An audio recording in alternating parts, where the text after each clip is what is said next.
Good afternoon, and you're very welcome to Liveline. Well, the National Women's Council represent women's groups all over the country, and they were in the news recently because of the rally they held outside Dáil Éireann where they banned speakers from government parties, Fine Gael, the Green Party, and Fianna Fáil from speaking, even though the National Women's Council is almost 100% funded by the taxpayer, and they're not individual members, groups join. Now, one group has contacted us. Sandra Adams, good afternoon. Hello, Joe. How are you? I'm good, thanks. Okay. Tell us why you contacted us and what happened this morning. So, Joe, I volunteer with an organisation called the Countess. We're concerned about the rights of women and girls. And we wanted to attend the AGM of the National Women's Council of Ireland this morning to ask some specific questions. When we arrived, those of us who were there went to the desk to gain admission. We had got tickets online because it was a public event. They knew we were coming, and we were denied access. I was asked if I was there as an individual. I said I was, but I was also asked if I was a member of any organisation, and I said I was. I said I was a member of the Countess, and I was told I would not be granted admission. Other women who were there, some who are members of the Countess, were also denied admission. Other women who were there under their own steam, but with questions, were not admitted as well. And tell us about, have you tried to join? Because the National Women's Organisation, every trade union in the country is in it, every women's group, it seems once you're an organisation, you can join. It's not individual membership, it's organisation, it's groups. No, individuals can join as well. I was a member of the National Women's Council of Ireland, and I stopped paying my membership recently because I was unhappy with the representation I was getting as a woman. This morning, the question I wanted to ask was that the word woman is about to be removed from maternity legislation under the Work-Life and Miscellaneous Provisions Bill that's making its way through the Dáil at the moment. And the work-life balance bill sounds wonderful. Everyone wants balance in their life. Just to be clear, you're saying the word woman is being completely erased? It's being removed from sections of the Maternity Act. Okay. Is the word man gone? Well, I don't think the word man may be in. If it arises. No. As far as I'm aware, the word man isn't being addressed in the same way as the word woman. And what's it being replaced with? Do you know? I think it's gender-neutral language. So person. So a person who is pregnant. Yes. Okay. And what's your objection to that? Well, I think that it is a biological reality that women are the only people who can conceive and gestate and give birth to children. And if they wish, they may breastfeed if they want. Females, that is, women, adult human females, are the only people who can do that. And I think we need that word to recognise that reality, and also to allow women to organise as a political class and a group in our own interests. Because sometimes the interests of men and women are not the same, and we need to differentiate ourselves. And the word woman is the collective noun. It's the word that we use to describe females as a group. And does the National Women's Council support the removal of the word women from the Maternity Act? Well, that was the question I wanted to ask and couldn't. Surely they don't. If they call themselves the National Women's Council. I think that's a question we need to ask them. That was the reason we were there.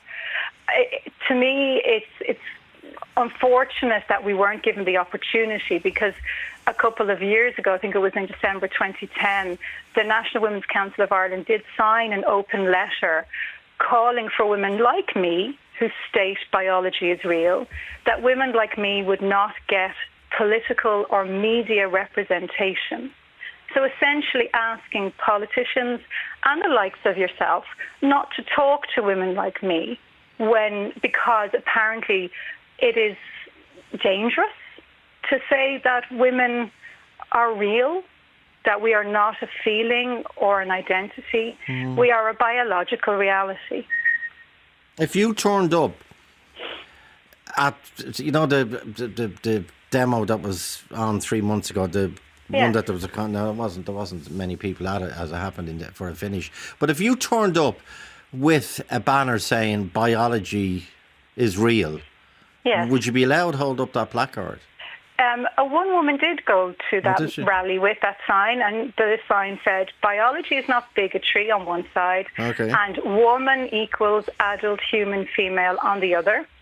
She was approached by a number of people who said the sign wasn't appropriate, and the chief steward of the National Women's Council of Ireland managing that event asked her to leave because her sign was causing a disturbance. The dictionary definition of the word woman was causing a disturbance at a woman's rally. And was it? There were people who were unhappy with it, but I think it's a fairly uncontroversial sign. I would ask, why would anyone be unhappy with the dictionary definition of the word woman being displayed at a rally for women? It's quite confusing. And we have a statement we asked the National Women's Council, they do receive nearly $750,000 of taxpayers' money, but they seem reluctant to talk to people, especially on Liveline. The statement they sent it in a statement and said, it's not signed, I don't know who wrote the statement or who. The National Women's Council rejects in the strongest, this is about you, rejects in the strongest terms any discrimination of trans people at our events or in other settings. National Women's Council has a duty of care to ensure participants and speakers at our events feel safe. Were you going to attack somebody? No, Joe. Yeah, I gathered that. National Women's Council advocates for inclusive language in legislation and policy. NWC recommended the use of women and people. What's and people mean? But anyway, I won't. It's not for me to comment. Recommend the use of women and people in the amendments to the maternity legislation. NWC welcomes discussion and information sharing in relation to transgender issues within the feminist movement and beyond. However, these discussions must respect the rights of trans people and cannot be used to question their rights or trans people's legitimacy. While people are entitled to their own views, they do not have the right to discriminate against trans people and hijack an event that is discussing important issues in relation to the care for women. Were you going in to hijack the event? No, Joe, we were going in to ask questions. And what were the questions again? The question was, and I think the council have just answered it there, do they support the removal of the word woman from maternity legislation as is currently proposed in the Work-Life Balance Bill? And do they still stand over signing an open letter that asked for women who know biology is real to be denied political and media representation? And could the Countess group, could you join the National Women's Council? I'm sure we could, but I think we might need to be proposed and seconded, and I'm not sure that there would be anyone to propose and second us. If there is, we would love to. It's full of all these progressive groups. Every trade union in the country is in it. Yes, surely. I would love if a trade union that represents women workers would like to propose us and someone else would like to second us. The Countess would be delighted to become a member of the National Women's Council of Ireland and does your organisation discriminate against trans people? No, trans people are human beings and have rights of all human beings. We have compassion for people who are suffering. Anyone who is experiencing gender dysphoria is suffering and is in distress. No rational or right-minded person would want to harm someone who is in distress. We do not want people who are distressed to be harmed. But what we are asking for is when you're discussing women, can we please use the words that we need to identify ourselves, to organise for ourselves? Which is? It is a question of acknowledging that we also have rights. and that those rights can only be vindicated when we can talk in clear, understood language about what we're talking about. Women need the word woman. 51551 is our text number. Helen. Hi, Joe. You're listening. What's your point, please, Helen? And my point is, I too would share the views of those other ladies. I am deeply concerned at the removal of the word woman from legislation, both from the Maternity Protection Act and also from the cervical screening information literature that was sent out that referred to me as a person with the cervix. And I did write to the HSE and wrote to various people at that stage. And I also contacted the Women's Council. Okay, just remind, because that was featured on Liveline as well, I think. Yeah. It did. Just explain it again, because it's a little bit complicated. Was it you who spotted the leaflets? I don't know who spotted it and contacted us. But tell us there was a leaflet put out by the government, by the state. Yes. And it said... I received an invitation to attend for a cervical screening. Okay. The information leaflet provided with that letter described me as a person with a cervix. And I thought that was a very dehumanising term. So it said, if you are a person with a cervix, please attend for... Yes. And I contacted the HSE about it, and I also sent an email into the NWCI, the National Women's Council, to say, look, have you... is it acceptable? I didn't hear anything back from them for a number of months after the whole action was over, and they said their email wasn't working that time. And now I see kind of in at the back of the general scheme for the Working From Home Act, Working From Home Bill, miscellaneous provisions, and in at the back there's proposals to amend a number of other legislations and laws. One of them being the Maternity Protection Act, in which they want to remove the word woman from and with person. I don't think that's a good idea. Why not? The National Women's Council say it's inclusive. It includes me, or it doesn't include many women that I speak to. I know if they're trying to include others who may be feeling excluded from it, I think it should suffice to say women and. But I really don't believe that women should be taken out of legislation. It's kind of denying our existence. Okay, Liz, your point, please. 08187 15815. Hi there. Yeah, just listening to the conversation. I mean, I'm not an expert on this, but I think people feel they kind of have to be an expert now to say anything. Yeah, but I've been just speaking as a woman and a mother, that I would love that the Women's Council of Ireland really was exclusively just for women. I think that we're half the population, and we have a lot of issues that need to be discussed and sex-based rights that need to be protected. And I think they should be fully focused on that and not get distracted by other things. I mean, I think it's enough to focus on adult humans and females and women and girls and the challenges that we all face, in maternity rights and other rights, protecting our spaces, and we are, we're different biological sex, and we have different needs, and I think they probably should be. You would think they're busy enough, protecting those rights that we've really fought so hard for over the years, and I think we still need to fight for now for our daughters, really. Sandra, I see text coming in already saying I hope I'm just repeating this. Please don't. I don't. You're a TERF. What's that? Trans exclusionary radical feminist. Yes, it's quite a derogatory term. No one wants to exclude anybody, but we have to acknowledge that definitions are required that have meaning, and that when the word woman includes anyone who wants to be a woman, the meaning of the word can get lost, and we don't always know what we're talking about. So I think it's very easy to reduce people to labels. I would love a nuanced, calm, transparent discussion about language. And I don't think that makes me exclusionary. I think that makes me an intelligent, rational person who wants to be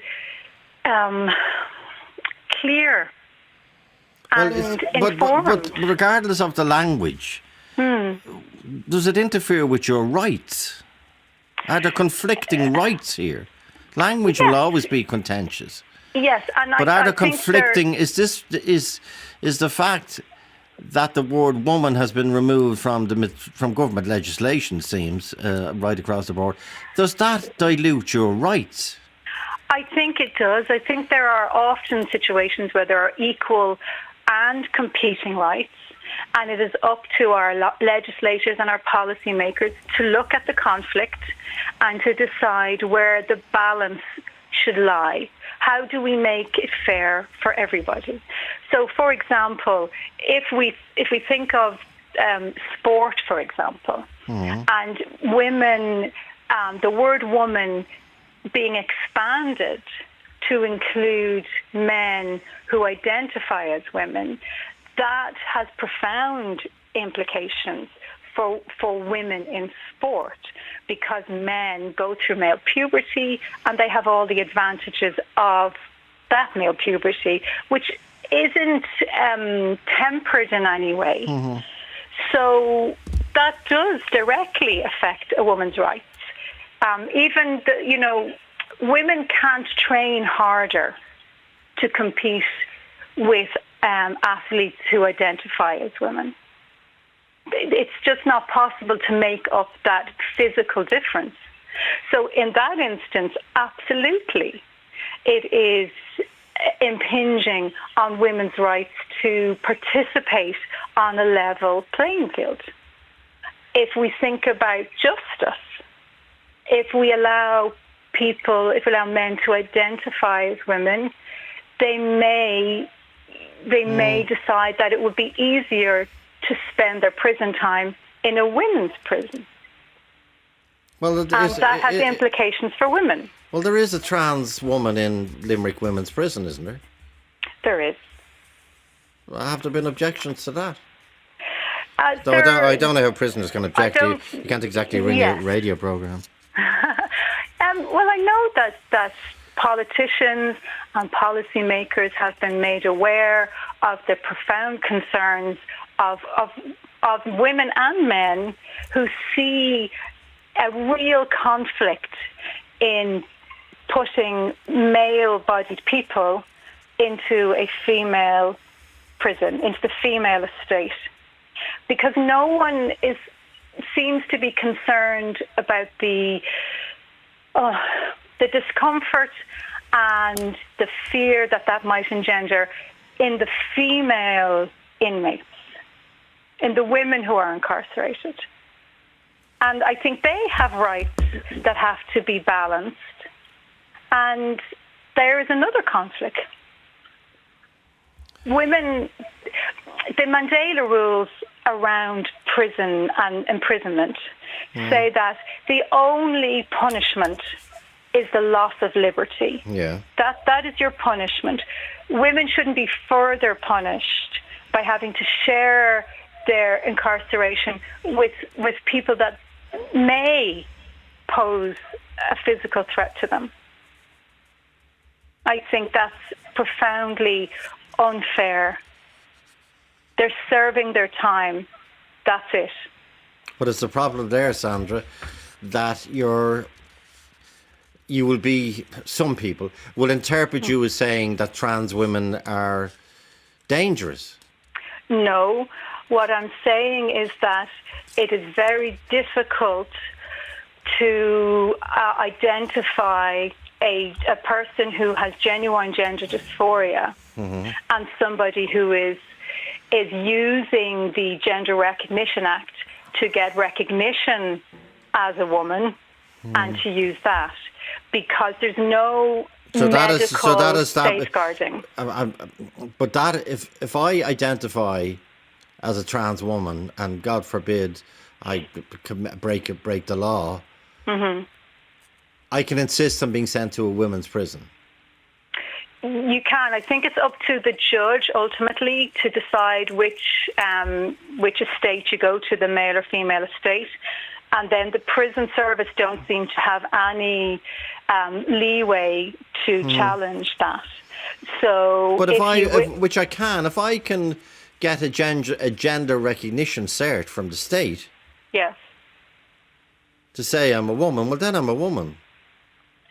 There is yes, you get a certificate that states that you are a woman, and you can request to be sent to the women's wing of Limerick Prison. And can I use toilets that are labelled women? At the moment, as far as I'm aware, the prisoners with a gender recognition cert in Limerick are accompanied at all times by 2 prison officers when they're moving around the wing and using those facilities. So they possibly are not using the shared communal facilities with female inmates. Okay, but I'm saying if I identify as a woman, and you know what, it's happened, man, if you say you're in a pub or something, or a new place you're not used to, you go into the wrong loo. Yes. Sometimes you walk into the ladies and you immediately, people will tell you to get out. Women will tell you to get out, rightly so. It's a different space. Yes. But there is a problem of when women are told that they must no longer believe what they can see with their own eyes, and that if a man states that he identifies as a woman, he is a woman, that puts women in a very difficult situation. Okay. What was the minister launching this morning, do you know, at the National Women's Council? It was, Minister Roderick O'Gorman. Now he would not have been allowed, or even a female member of the Green Party would not have been allowed to speak at the recent National Women's Council of Ireland rally. So what was he launching? Do you know? I think he was talking about their new feminist model of care that the National Women's Council have launched. So yes, he was there to launch that. Okay, stay with us. More on this after the break. 08187158815. Talk to Joe on 0818 715 815. The National Women's Council, their annual general meeting was on today, and a group of women who called themselves the Countess tried to gain admission. They registered, but they weren't allowed in, and we've been contacted by a number of them, including Sandra. I see others there as well. And the National Women's Council said while people are entitled to their own views, they do not have the right to discriminate against trans people and hijack an event that is discussing important issues in relation to care for women. Was the event hijacked, by the way? No, it wasn't hijacked. Well, did you have a banner saying we are going to hijack this event? No, we didn't. So why are the National Women's Council saying you do not have the right to discriminate and hijack? Well, let me ask another. Have you hijacked events before? No. Okay. We don't hijack things, Joe. Yeah, we engage people in civilised debate. We ask questions in a calm, rational way. And we are in a strange place when asking a question is considered dangerous or an act of sedition. We just have to be able to talk to each other calmly, rationally, and respect each other's views. If you're not allowed inside the door, you don't get the opportunity to even ask the question. And was there many people at it? I don't know how many were inside. We were kept outside. You'd have to, again, Okay. The National Women's Council of Ireland are the silent voice in this, and they need to speak. Well, they're very media savvy. They have a number of media experts there, I'm told. Mm-hmm. So I presume RTÉ was there, was it? I don't know. Covering it. Okay, Kathleen Flynn. Kathleen, your point, please. I just think that the Women's Council of Ireland probably know that there's a little bit more going on. I'd like Sandra to answer why the Countess are signatories to the Wolf Submission to the UN, which is against gender self-ID, which quotes that there's a Trojan horse of LGBT anti-bullying resources being used in school to push gender ideology. The Trojan horse of inclusivity. I'm reading from their website at the moment. Okay. Their anti-Ireland's self-ID legislation, which they think was brought in by stealth. They seem to want to push an agenda that says that anyone who's trans is sick, because Sandra herself said that she had sympathy for distressed people. That's to suggest that every transgender person is distressed, or that there is something wrong with them. So there is more, and they are there. They use a pin and wedge to go in at any opportunity so that they can push this very right-wing agenda that's saying that trans people basically should not exist. And who denominates it as right-wing or left-wing? Well, it fits into a lot of speak that comes from the US and the UK around these issues. Do you want to answer that, Sandra? That you have another agenda? Sandra gone. Sandra. Hello, sorry, Sorry, Joe. I know you're stuck for Joe, time. I'm actually rushing to get some children. Okay, well, But well, I'd be delighted okay, I to won't. have Well, a I further won't. discussion Yeah, tomorrow. okay. Well, tomorrow's another year in life. Yes. Thank you. Children are most important. Go and collect them. Marie. I don't know whether you heard Hi. Kathleen's point. Is that Countess have another agenda, and the National Women's Council have spotted that agenda, and that's why they wouldn't let them in. I'm not a member of the Okay. Countess, so I really can't speak for the Countess or any of their documentation. I am aware of the Countess, and I don't believe that there would be any right-wing agenda. I know a number of people who are connected to the Countess, Okay. and they are very, very far from right-wing. They are extremely liberal and have always been extremely liberal.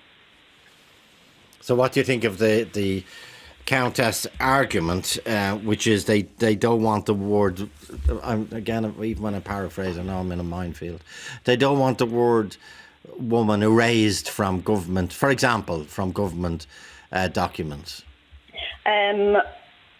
That isn't just a matter for the Countess.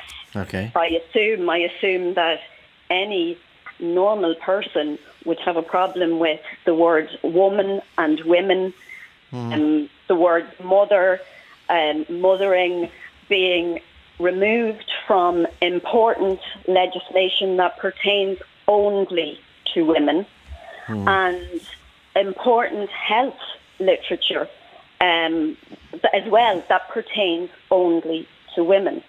And for the government institutions public institutions from government itself, legislation, from schools to third level institutions, all of these institutions seem to be captured by some strange belief systems. We feel that you're completely free to believe these things, but our institutions should not be pushing faith-based beliefs on everybody. The majority of people know that a man cannot become a woman and vice versa. People are completely free to present themselves as they want, to call themselves what they want, and they should be able to dress whatever way they want, free from discrimination. That is where we were moving to all along. But we should not have these awful gender stereotypes forced upon us. And removing the words women and woman from legislation and health literature that pertains only to women is dangerous to women's health and also to women's political organising. We are a sex class. We are a biological reality. We are not a costume to be worn by men. We are not a feeling in the man's head. We are women. Now, did you go, I see, you went to that rally a few months ago. Yes, I was a witness to what happened. Well, tell us what happened. I know it was Okay. Mary Lou was talking, Ivana was talking, various other reps, and the number of speakers kept expanding, which is brilliant. But it was mainly in the news because they wouldn't let anyone associated with the Greens, Fianna Fáil or Fine Gael talk or up on the platform. Basically, they could attend the rally. And that was a problem for me as well ahead of that rally. But you still went along. I went along. Which is fair enough. I'm a leftist, so I have a lot of time for Mary Lou and Ivana Bacik. Yeah. But I feel that although I am not a supporter of Fine Gael or whatever, and that the fact that the Minister for Justice, Helen McEntee, who works, it seems to me, but we won't go over that again. What did you witness at the rally that upset you? Oh, I was at the rally with a friend. We went in with no agenda at all. It was just to be at the rally to hear the speakers, and we were actually leaving. The numbers were very poor, and there was a very high ratio of men to women for a women's rally. We were leaving, and as we were leaving, we saw a woman who had a sign, standing alone, silently, with a sign that said, "Biology is not bigotry." Okay. And on the other side, when we looked, it said, "Woman equals adult human female." And we both knew that there was a possibility that that woman could be in danger in that crowd. From who? From who? So we approached her. We didn't know her, didn't recognise her, had never met her before. And we asked, would she like us to stand with her? And she said yes. She then said, "I can't be seen here. My sign can't be seen. I'd like to move to the middle of the crowd." And so we said we would go and stand with her. We were there a matter of seconds when the screaming and shouting began. And people were, these were women initially, young women, who were shouting at her that there was no place for her at this women's rally. Various things about trans people, although her sign did not say anything about trans people. So it was very strange. Myself and my friend turned around and tried to discuss with these young women why they were saying these things, why they were telling this woman and by extension us, even though we hadn't initially been with her, that we had no place at a women's rally. And just the sloganeering continued.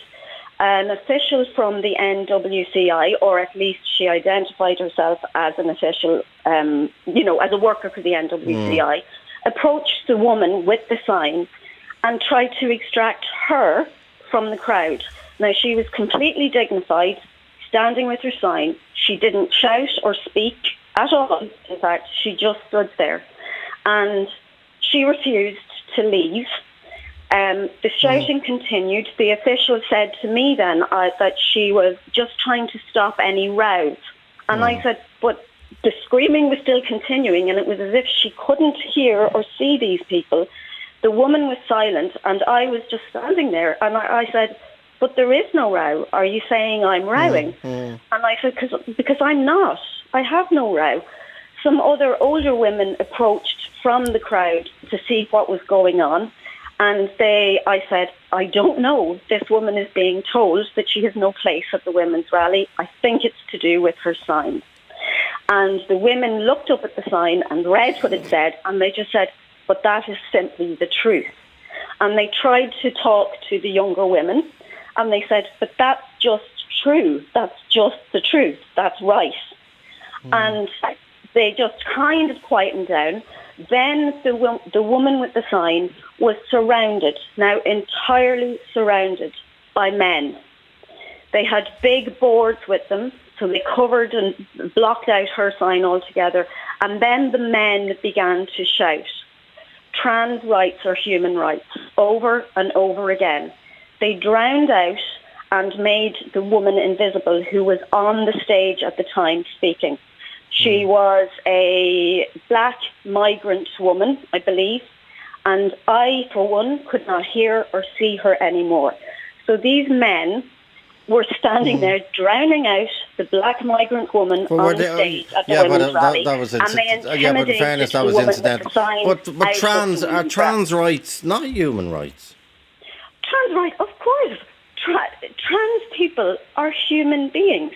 People who identify as being transgender have and must have, and I would fight for them to have, if they didn't have them already, they must have all the normal human rights. And they do, and I have tried, and so many of us have tried, to discuss with trans rights activists, and I think it's really important that we make a distinction here.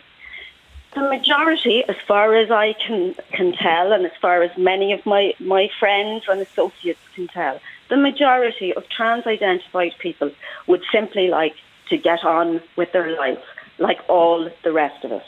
And they are not being well served by a certain group of trans rights activists who want to deny biology and they want to deny reality. That is the issue here. And until people realise what is happening here, it is just sloganeering. There will be no debate, we're told.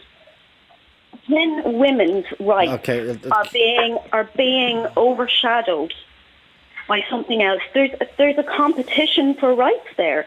Should a man or a teenage boy, however he identifies, should he be allowed into women's private spaces, changing rooms, bathrooms, refuges and prisons?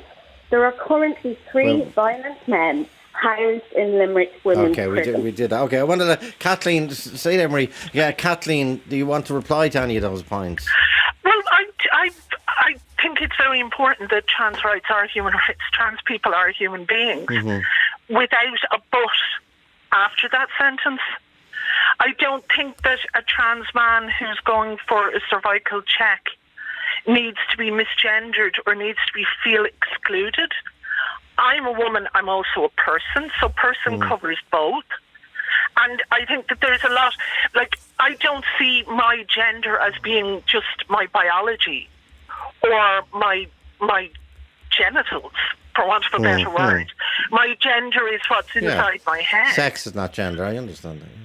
And gender is a totally different thing. So this whole biological sex thing, I think, is a red herring that's being used to other trans people and to push them out of communal spaces that we all should be able to enjoy in a free society.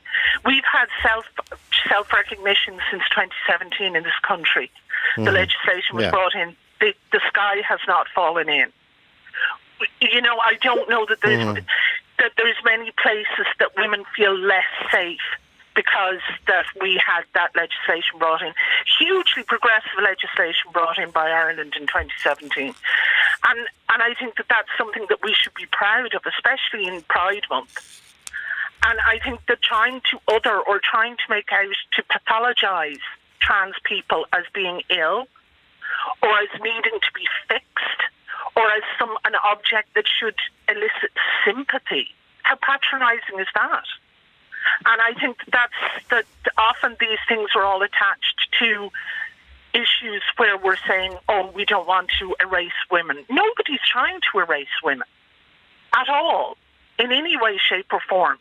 What's trying to happen is that we're trying to make language that's inclusive so that people who are questioning, and teenagers, adolescents, won't be bullied in school, won't be hiding like gay people were 30, 40 years ago, afraid to be who they really are because of the attitudes of some other people.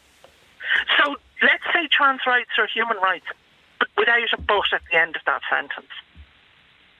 Marie? Trans rights are human rights, absolutely. But trans people, just like all other people... Yes, but...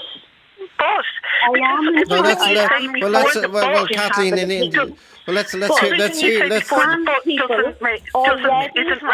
are already protected by all the normal rights that every citizen of this country has, and they must have that. Back to the 2015 legislation, That was brought in by stealth. We did not vote on it. It was disguised by the referendum, which was hugely popular, which all of the people that I know that are gender critical are fully in support of, the marriage equality legislation. That was brought in by stealth. Most people in this country do not know that in this country now, a man, any man, can fill out an A4 form and he can suddenly be transformed by a legal fiction into a woman. But why would you and do? He why is would you? therefore granted all the rights of access to women's private spaces. This is how we've ended up with 3 violent men in Limerick Women's Prison. Can I just say, Marie, you've said that you're not associated with the Countess in any way, shape or form. You're just an ordinary woman who's concerned. I'm not a member of... No, I'm not a member of the Countess. You've quoted verbatim that self-ID was brought in by stealth, linked to marriage equality. That's verbatim on their website. I'm sorry, but you can check. Have you heard of the Denton's documents? Denton's, the international lawyers. No, I have, yes. We can't get a. Right. But Kathleen, just because someone uses language that's in someone else's manifesto doesn't mean you're a member of Fianna Fáil, Fine Gael, or whatever. No, I appreciate that. If I was a member, I assure you, if I was a member of the Countess, I would be happy to say that I was, but I am not. I appreciate that, but there is a lot going on. In Ireland is being used, I feel, and I'm not associated with any group at all. I'm just concerned about this. Ireland is being used as a test ground because to what end? Being used as a test ground by people who don't believe that trans people should have human rights. Because by people who think they should be othered. I understand your concern. What does othered? There are even people who have a stated aim to reduce the number of people who transition. Okay. Not because they feel it's a bad thing, but because they don't want trans people to exist in society. Okay, could I ask you, because I understand your concern, because I do understand that there are transphobic people out there, and there have been transphobic attacks on people. Largely, it seems to me, not in Ireland. You know, that is completely exaggerated. Not in Ireland, but chiefly in South America and chiefly associated with prostitution, and those transgender women, or they are trans-identified males, are often pushed into that kind of work because they are discriminated against, because they can't get any other work. So that's a whole other thing. I do understand your concerns that trans people would be discriminated against, and I am totally against that.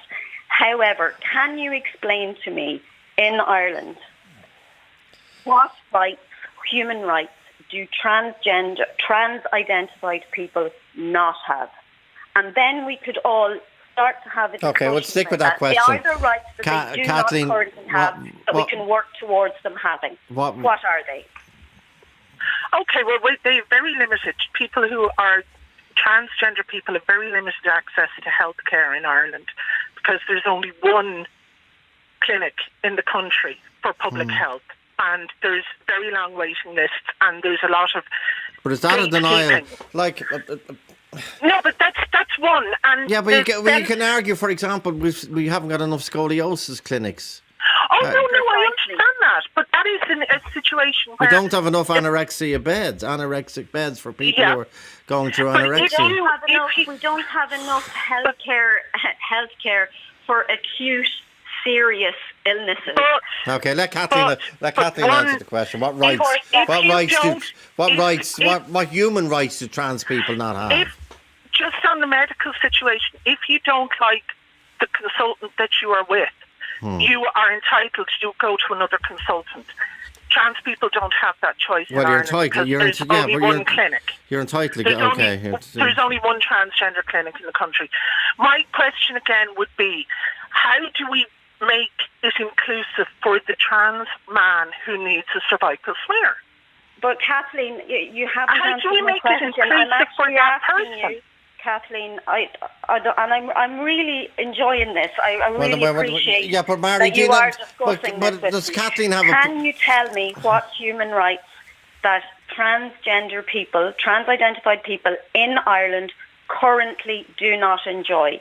That other human beings in Ireland do enjoy. Could you please just even point me to one human right that they do not have? Well, there's the trans man who needs a cervical smear.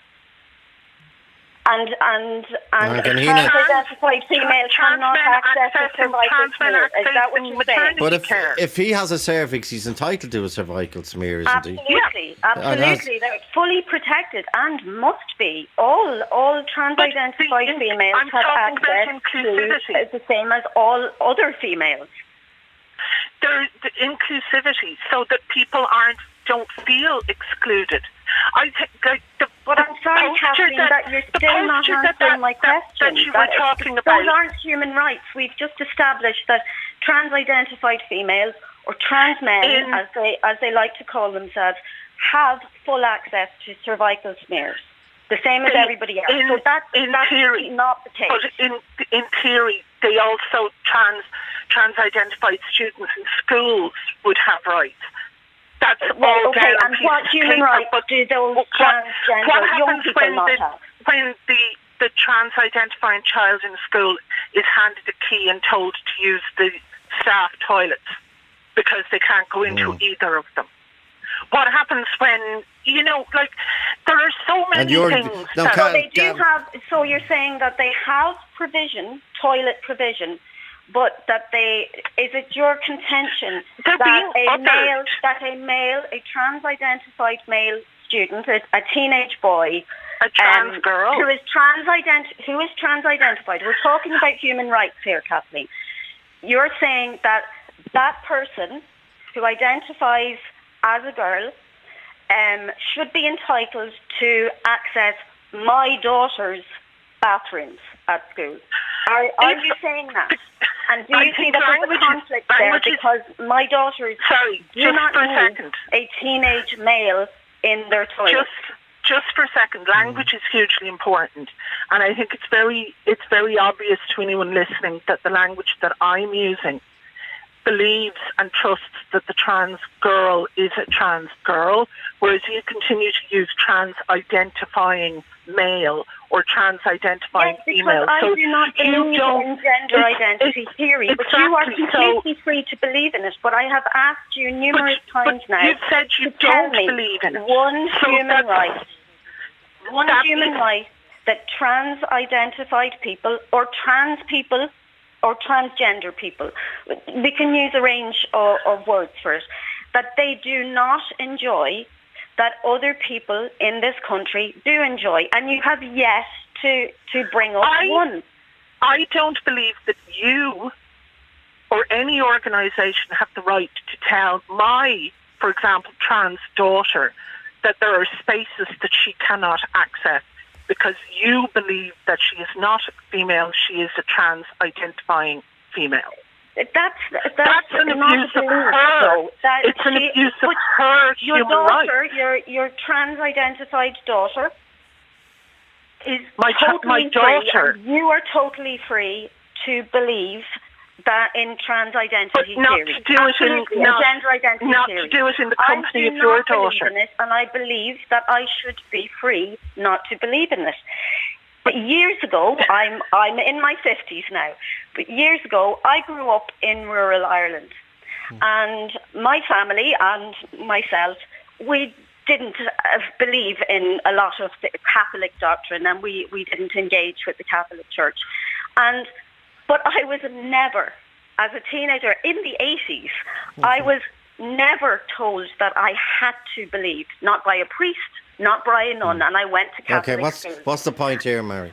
My point is that gender identity theory is all over our institutions here, and there is a compulsion to believe in it. It is a faith-based set of beliefs, and I should be, and other people should be free to not believe. We must have What do you mean, respect faith? for everybody, and everybody must enjoy the same human rights, and they do. And despite asking 4 or 5 times of Kathleen what human rights trans people do not enjoy in this country, because I would fight for them. You've already said you wouldn't allow my daughter share a space with your daughter. Your daughter is male. Yeah. Is a male teenager. But my teenager daughter, is a male you see, teenager. And present. You've said you've absolutely answered your own question. You refuse to be inclusive of my other people the same way as 30 or 40 years ago. No, people weren't inclusive that is not of a human gay right. people. Kathleen, you do not have the human right, and your trans daughter does not have the human right to control my perception of reality.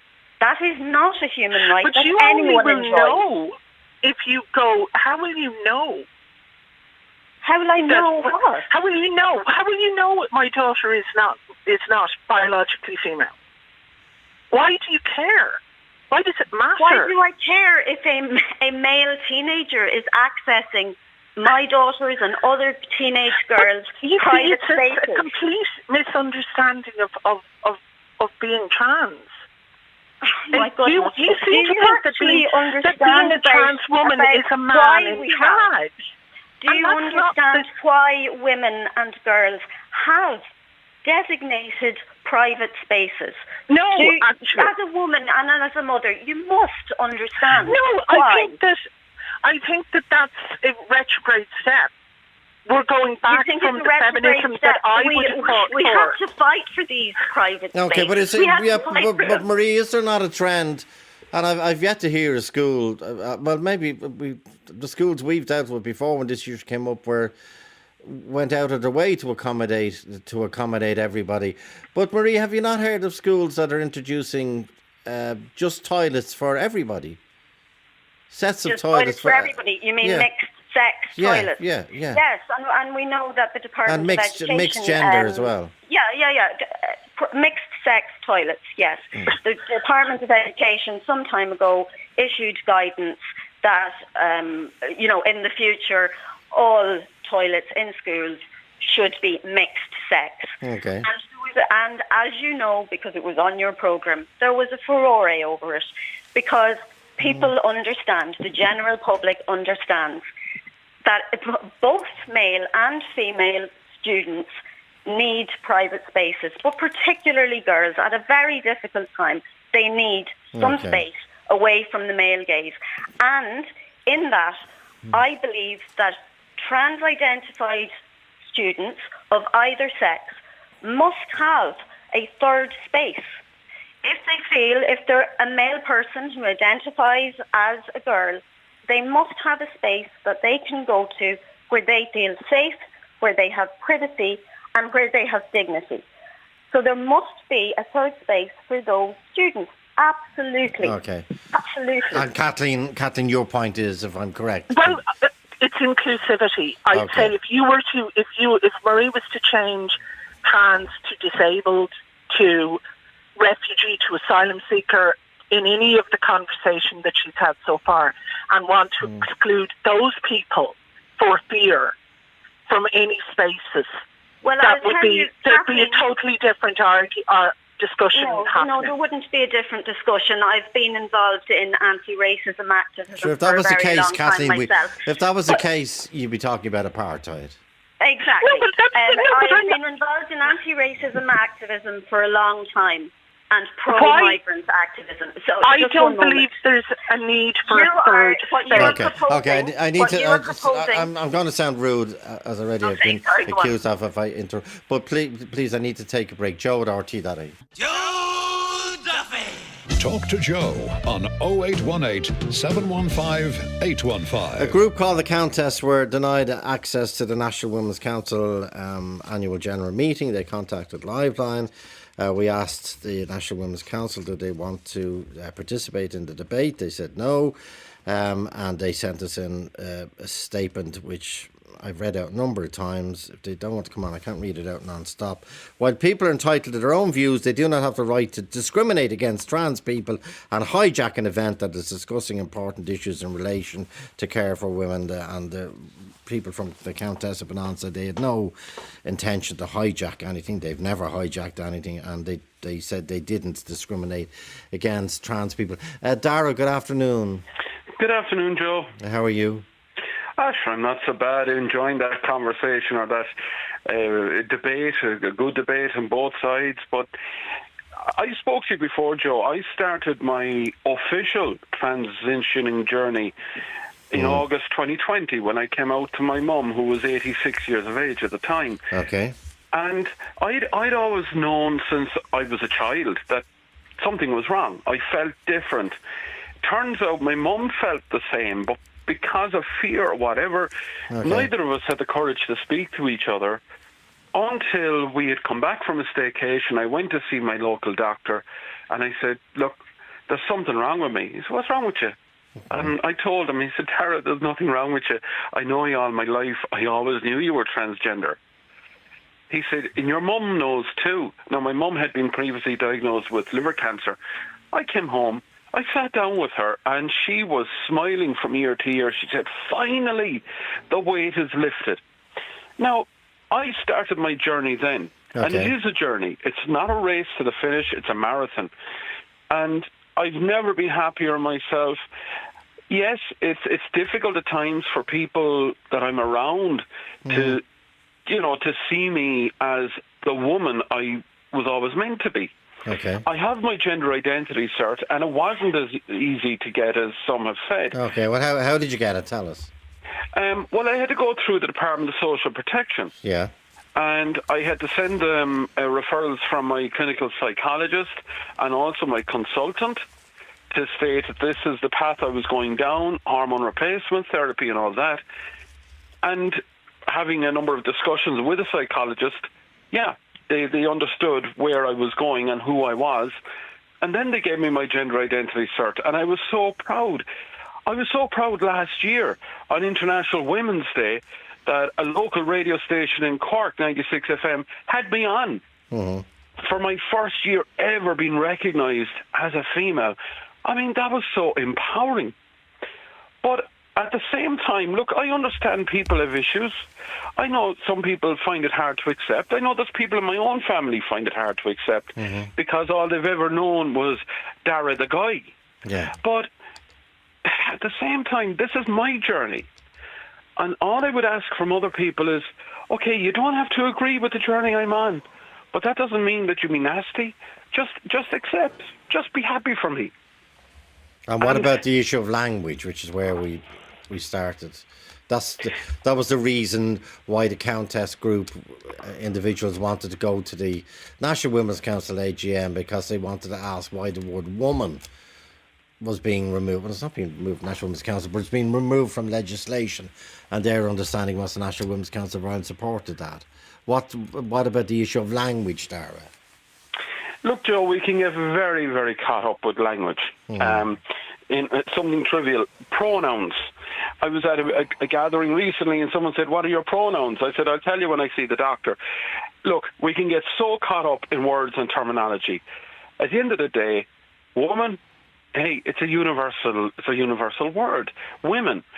I suppose the reason there's such a debate now is because the whole idea of transgender has been brought into the public sphere with regard to sporting events and participation and all of that. At the end of the day, I buried my mum last November. Okay. She was my mum. She'd always be my mum. People can change whatever words they want, but she was my mum. She was my mother. And nothing will ever change that in my eyes. So then, the word woman. Well, the word woman describes who I am. Yeah. I know Mary was, chooses not to accept, and she calls it whatever term she was using, identifying or whatever. Look, all my legal documentation state who I am. Yes, it's a journey. Yes, next year I will have gender affirmation surgery. Now, until then, I can understand if people have a concern about me walking in to a woman's toilet. Having said that, if I'm caught short, I don't care whose toilet I go to. I'll go. Same here, in fact. I won't be looking to see is it a male or a female. I'm in, and you can complain afterwards, lads. We can all get cut short. But it hasn't. It hasn't been an issue. No, and we can all get too caught up. My attitude in life is live and let live. Okay, if you don't agree with this, but don't be nasty about them either. Okay, quick break back after this. Joe Duffy. Talk to Joe on 0818 715 815. Andrew Coon. And Andrew, good afternoon. Hi. How are you? I'm good. How are you? Good, thanks, Andrew. Your contribution, please. I wanted to call in as a trans male, so I was assigned female at first. And as someone who still has a cervix and all reproductive organs, I just wanted to discuss anything. The line, Andrew, sorry, but the line isn't helping us now. I don't know whether we can get it, because everyone's point is important. And I'll go to Siobhan. I'll come back to you in a sec, Andrew, to get a better line. Siobhan, your point, please. Hi, Joe.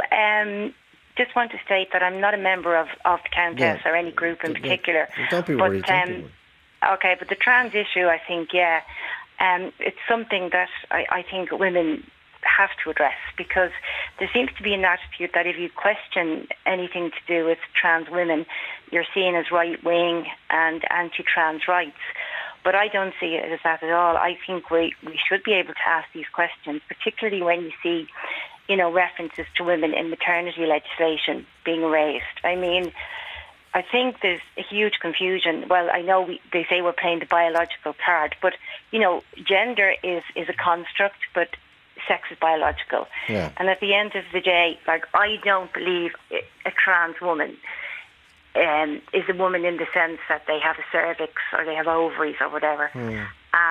They can certainly identify as women, live as women, behave as women. Siobhan, does it matter a damn what you think? Does it? No, sorry, don't mean to put it that way. To get to the sting of it, it does matter. Does somebody identifying as a woman impair your rights?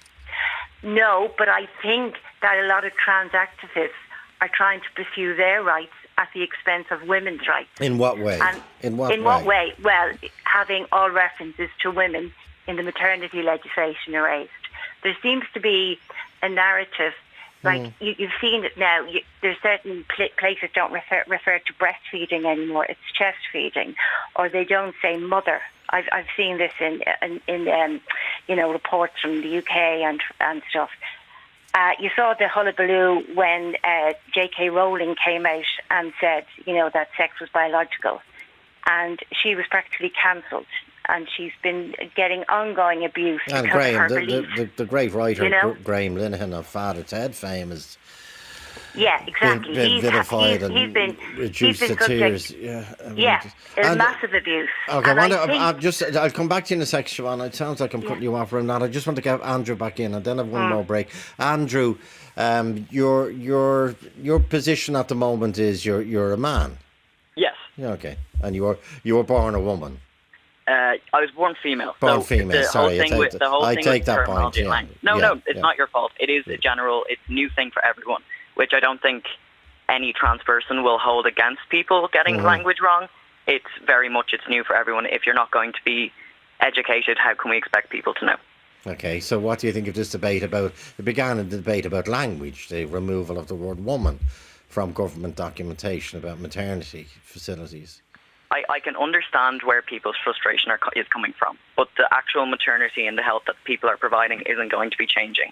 Language is simply changing to include more people. It's not going to erase other people. It is simply just being edited to include more people and be more inclusive of everyone that will be facing the same issues. Nothing else is going to be changing.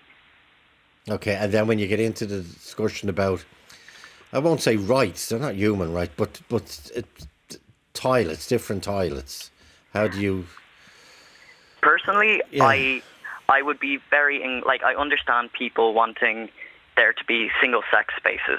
But at the same time, with that, it comes a bit of ignorance and the idea that if there's a male in with females that instantly there's going to be problems. Yes, people can be uncomfortable. I think there should be spaces available that there's a gender neutral bathroom and that there's others, but people shouldn't be refused the right to enter a toilet just to go pee and then have a huge issue just trying to do a basic human function. But people wouldn't feel threatened by a trans. But sorry, people wouldn't feel threatened by you going into a men's loo, would they? No, if it was going to be that trans women weren't allowed to use like women's bathrooms, then I would be using women's bathrooms because I then in turn wouldn't be able to use male bathrooms. But then I'm still a male in a women's space. I still pose more or less the same threats if there are any threats. Yeah. Like it's the same. It's that anyone could go into any bathroom and pose equal amount of threat. Okay. Stay with us. Final break. Joe Duffy. Talk to Joe on 0818 715 815. Oh, Dara and Andrew, can I ask you, Dara, who's a trans woman, Dara, do you think the National Women's Council were right not to let those people in who wanted to raise questions about language? I think they were, but at the same time, I don't agree with removing the terms of woman or mother from maternity because who in God's name is going to have the baby? It's hardly going to be the father, you know. So, Andrew, the same question to you, if I may. I personally, I don't think there should be just an exclusive term of just women and mother. I think include women and mother in it, but also include other terms as well. It doesn't have to be exclusive to just one term. Okay, Ruth Walsh is on the line. Sorry for holding it for so long, Ruth. Your point, please. Well, I find this conversation very perplexing on one level. I think that woman who came on at the beginning had a point. Sandra, yeah. Yeah, I mean, J.K. Rowling has said biology exists. What I would have a problem with is that none of those two men, and if they want to identify as female, I will accept it. But what they have not been... Sorry, what two men are you referring to? Dara and... No, Dara's a woman. Dara identifies as a woman. Sorry, I beg your pardon. No, it's confusing. Andrew identifies as a male, yeah.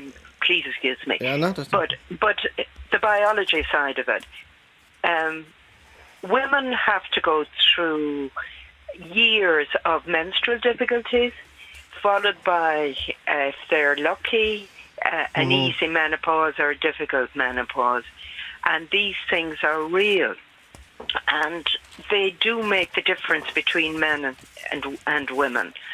And if a man changes, say, later in life, because to a woman, he can never have a baby. So while he might identify in mentally, biologically, the body hasn't changed. So there is a tension between the biology and the mental perception.